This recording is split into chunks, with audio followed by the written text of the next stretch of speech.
This is the Beowulf's Writing Podcast. Episode 4. For people who love books. By people who mildly enjoy them. And the movies that eventually come out of them. And love them as well. Okay. So today we're going to be talking about movies to books, books to movies, and how you can learn from movies. And we're going to try our best not to go on too many rants about books that we love being made into movies that we hate. First, let's introduce everyone. I'm Cray Pennison. I am Brojack, the Epic. Shane Strander. Jack Manifold. Christopher Gement.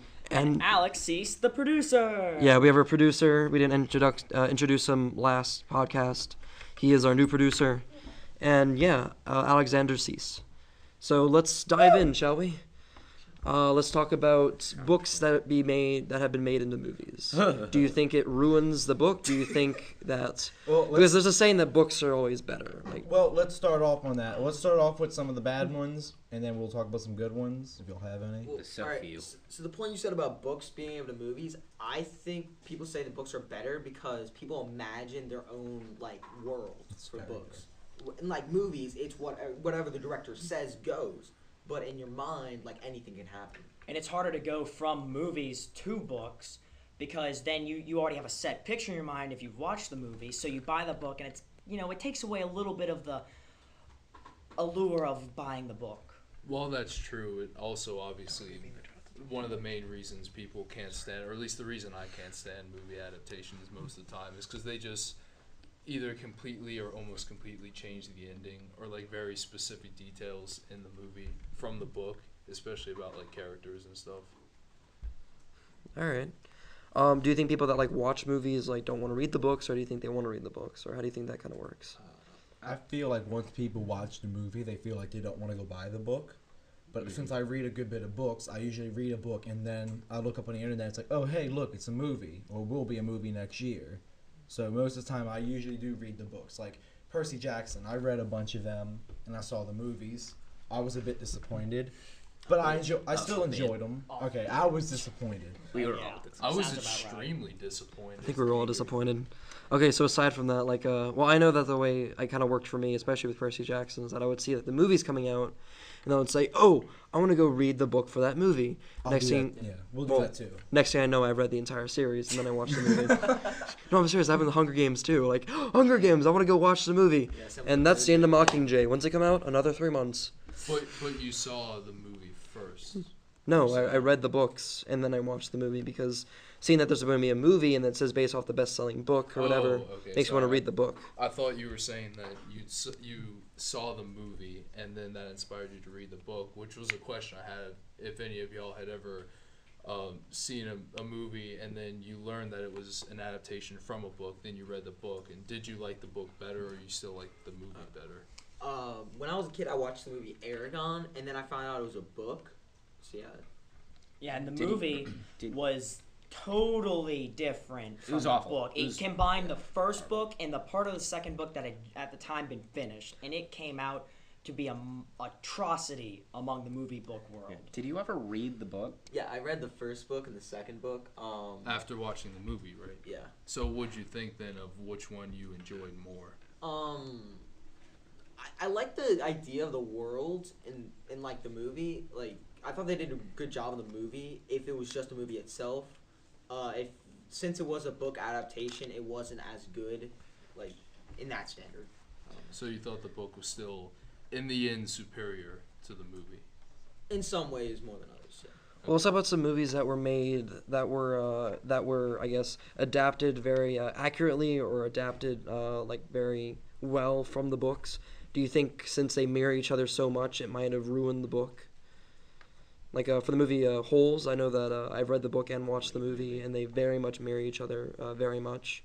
And I did find that at one point while watching, not after watching the movie and then reading the book, I did find myself while reading the book that it almost seemed, I could still picture the movie in my head, and then it just didn't, I kind of started to lose interest in the book. So do you think the fact that the movie and the book are so different, it might actually be a good thing? Did you say they marry each other really well? No, that they mirror. Okay, sorry. Mirror. I read the book Holes first, and then I saw the movie. And so, So I actually was watching the movie. It was a whole lot better. I feel like because I was very happy that they got a lot of things right, and I was impressed how in some parts the lines were word for word as it was in the book. So I guess if you read the book first and you spent your time on the book before you just spent an hour watching a movie, then it would be a whole lot better, and it wouldn't ruin the book for you. And I have a really good example, I think, of a movie that came out recently. Actually, I mean not too recently, but within the last year, that I thought they did an amazing job of actually accurately representing the book, especially the ending in the movie, which was The Great Gatsby, because I read that book first. I thought for a minute you were gonna say Fault in Our Stars. Oh no. No. Good Lord, no. Anyway, I think Twilight was a good one too. Wait, The Great Gatsby. Go on. And the going to Notebook, cry am I in a right? bag. Hey, I liked Fault in Our Stars. I really did. The book. The book. What about the movie? Alright, so The Great Sorry. Gatsby. So The Great Gatsby, as you were saying. So, anyway, yeah, the ending in the movie, it was so refreshing to see that they actually kept the ending exactly the same, and that was fantastic. And there were only a few parts in the movie that were like really off from the book. It's especially the scene where there's like a group of individuals in the back of a limo drinking champagne, I believe, playing hip-hop music, which was a little disturbing for the 1920s anyway. So, but other than that, like I said, the ending specifically was really good because it paralleled it perfectly. Alright, well, let's go ahead and bring up some writing into this. Something that you don't want to do when you first start off writing is that you don't want to write it like it's a movie. Like, you don't want to go in there writing as if it's almost like going to be a movie, in a way. Like, especially for action sequences.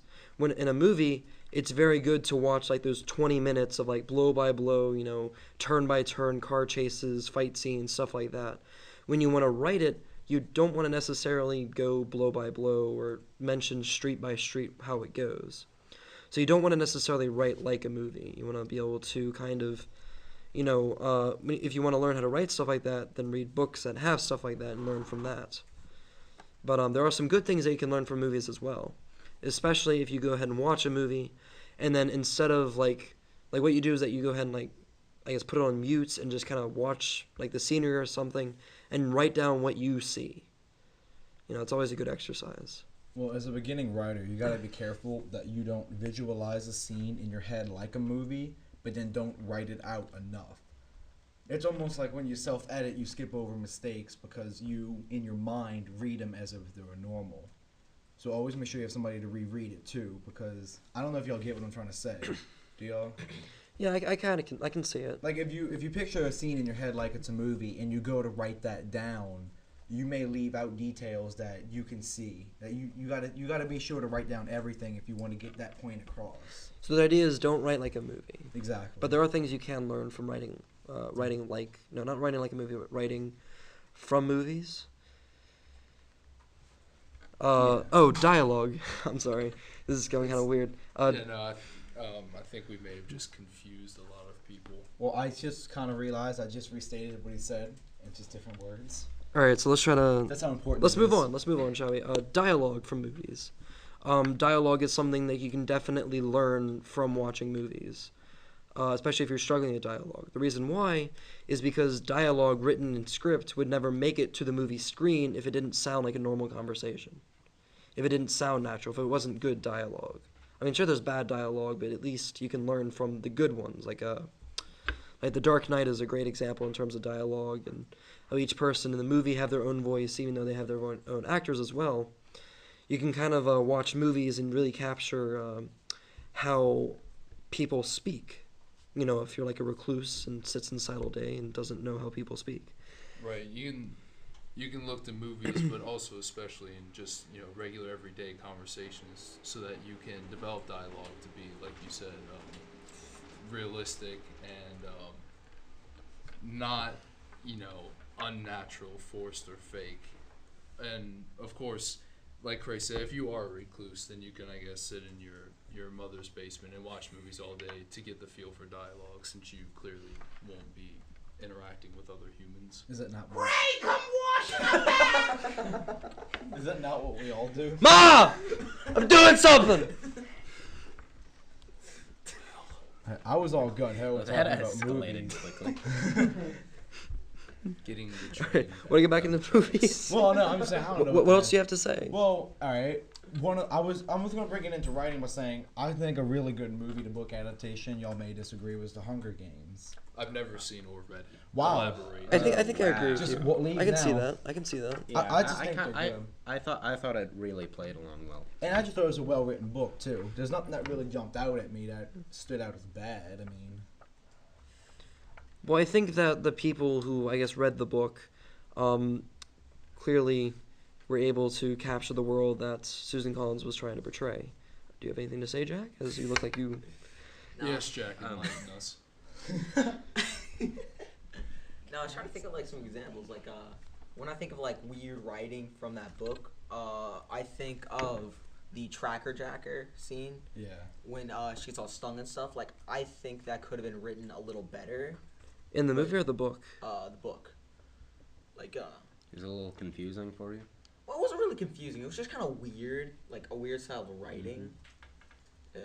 I think it's weird because it's a bunch of kids fighting to the death and being stung by giant bees. But those bees, those bees. But besides Some that book, weird there was bees. also, she did a lot of thinking. Like in the book, there's a lot of Katniss's thoughts portrayed in words in the book, and you can't really do that with a movie. So they managed to do a very good job of turning all those thoughts into emotions or actions that Katniss could do to display. It would be a boring movie if it was just staring at Katniss's face and she was thinking the whole time.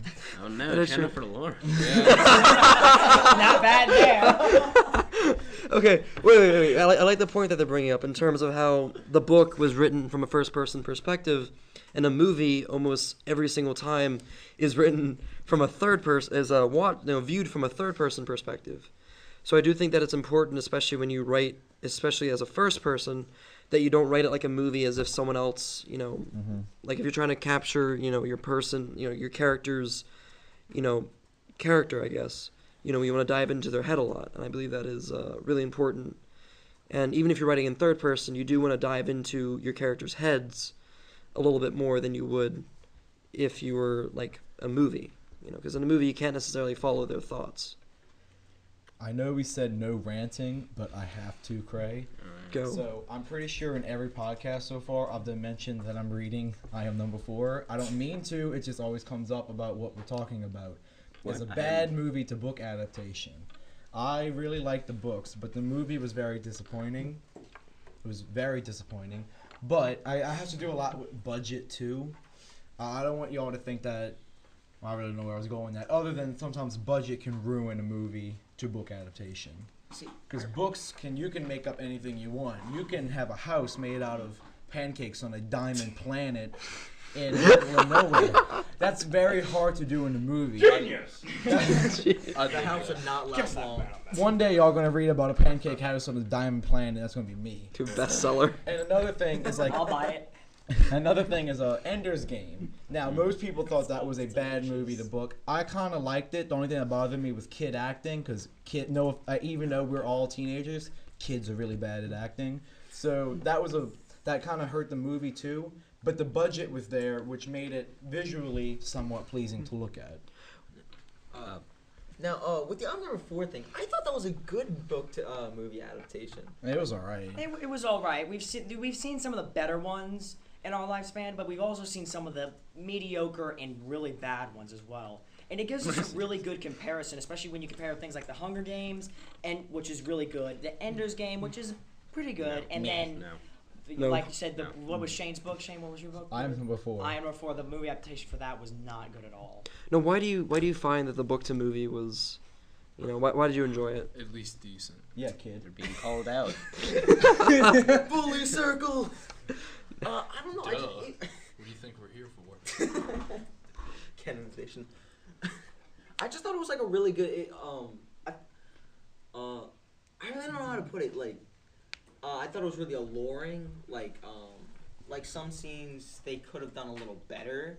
Like in the movie, they didn't really capture like Six that much. Like she was just kind of there. Yeah, they kind of ruined her character a bit. I've heard about that. The one, yeah, because she's a major character that comes up later. I'm not gonna spoil anything, but she does play bigger parts later, and it's almost like they treated her exactly like they portrayed her in the movie. It's just like, oh, I'm gonna come in the last few minutes. All right.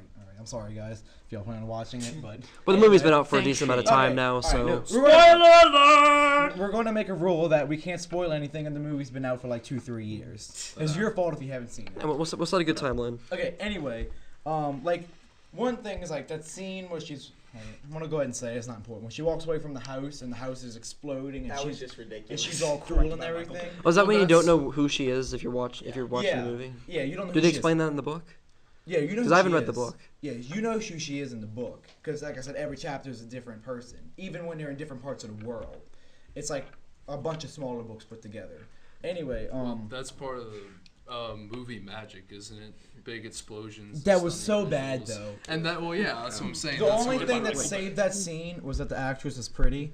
But other than that, Again, no. Well, how do they? You're a How do good they? girl. Wait. How do they portray that in the book? Then how do they portray the explosion in the book? Do they just say it exploded, or do they go more in detail on how, like, you know, you can feel the heat from it? Like, how were you able to experience it in the book? I'm sorry if I got this wrong, but I'm pretty sure that I don't remember that in the book at all. No, because it was a first-person book, and he would have to seen that. So yeah, he would I have to go don't think see that was even a scene in the book. I think that's Oh, something wow. the movie made. I think. It's been a while since I read the first one. Like I said, movie magic, they want to throw in an explosion to keep people entertained. That's why magic sucks. Directed by Michael Bay. No Michael Bay jokes. No. I already made them. But Oh, well. but No. a movie I wanted to talk about, it just came out, and I got really excited because I heard it's The Giver. I got really excited because I heard it was going to be a movie, and then I saw the trailer, and I got really sad because almost every scene in that trailer was wrong. The trailer. It was like, I don't want to ruin things about The Giver because it's a great book, but it like just showed scenes that the guy never did or even attempted to do or got close to do. So it gave you disappointment. It gave me this I'm extreme sorry, I had to disappointment. make that joke. It was like raising you as a child. Wow. Cut That's- that. some personal stuff. We need some ice over here. Chris said we're not going to bring that up. All right, guys, come on, back to topic. Where we going? I mean, I guess that's another thing that we can learn from movies is try to activate the reader's imagination, and don't skimp out on details, and at the same time don't make it too cheesy or Ambiguous. unrealistic. Yeah, well, ambiguous as well as embellished, I suppose you could say. Like, don't make it so ridiculous that you're just reading it. It's like, oh, this is stupid because it's so over the top. And also, there's a lot of things to think about. Is we mentioned earlier, you don't want to write your book like a movie but you You have don't. to think of a little bit of it about how if you want to make it into a movie, at least make it, maybe something that they can work with. Because a lot of these probably come from the fact that the movie director probably didn't read any squat about the book.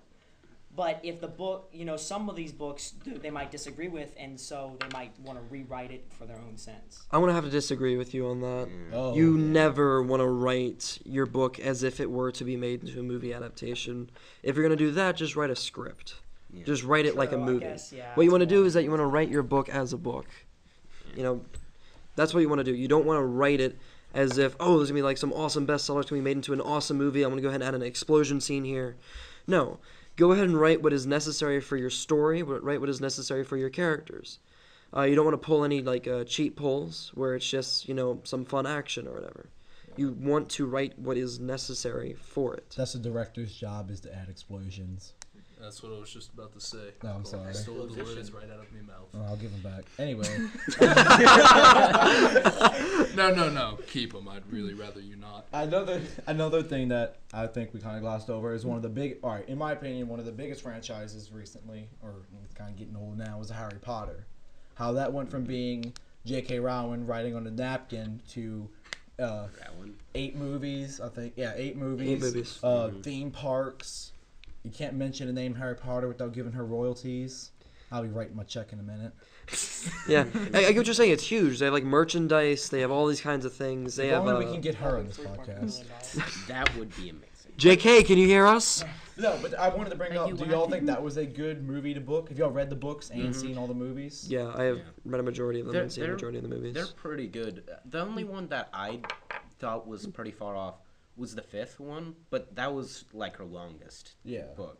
So I wasn't too disappointed because I don't think that the director could have done anything with 800 pages. The thing that I think also helps, this is like kind of for you personally, is that what makes a good movie to book adaptation is basically your imagination. Like a lot of times I'll read a book and I'll imagine it and it's just exactly how the movie comes out. It's a coincidence, of course, but that really makes it. If you, like you were saying earlier, like Jack was saying earlier, since Shane's pointing to him. I'm sorry, I forgot when I'm doing the video. I'm pointing at people.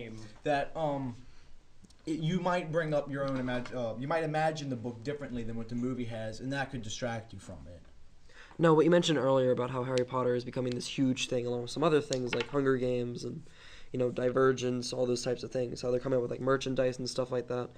Do not write as if you plan on doing this. I plan on having my main character being a little girl on Halloween. She's gonna be dressed up as my characters, and I'm gonna have a theme park in Florida now. Wait, why is your audience little girls? Chris, dude, come on. Fact, Cut that too. No. Okay, That's where the money is. Okay, so you can see the point. Don't write towards something that's not to get your book done. Write your book. Write your story. Do not write a franchise. Do not write these little adorable pins that people can put on their shirts. Do not write for that. What you want to do is that you want to write your story. Let other people pick out stuff like that. All right, well, it seems that we are reaching the end of our podcast. This one has certainly ran much longer than our other ones. We've reached the pinnacle of ranting about movie adaptations. I can go on. I could have ranted for Oh, so yeah. much longer. I mean, how every time ABC has like this big red button they push for Harry Potter marathon to go on, and it kind of ruins the book. Really. Should we have? All right, we should make a bonus podcast just of us ranting. Bonus at the I'll end. take that. Rants. The rents, we can't handle too much of them. Jurassic Park movies 1 and 2 and 3. It'll be like a little bonus episode that's like 5 hours long. Oh, God. Only 5 hours. For that trip across America, listen to us rant. Okay, so this is the end of our podcast, and we thank you for listening. All 7 of you. All 7 of you. You're the real MVP. We're gonna send you some gifts one of these days, guys. So keep. Ma, we're almost done! Your mother's annoying. She's not actually my mother. Farewell, auf Wiedersehen, goodbye. Adieu. I don't know the words to the Yeah. song. What song is that? Great. Dude, that's It's like from a... The Sound of Music.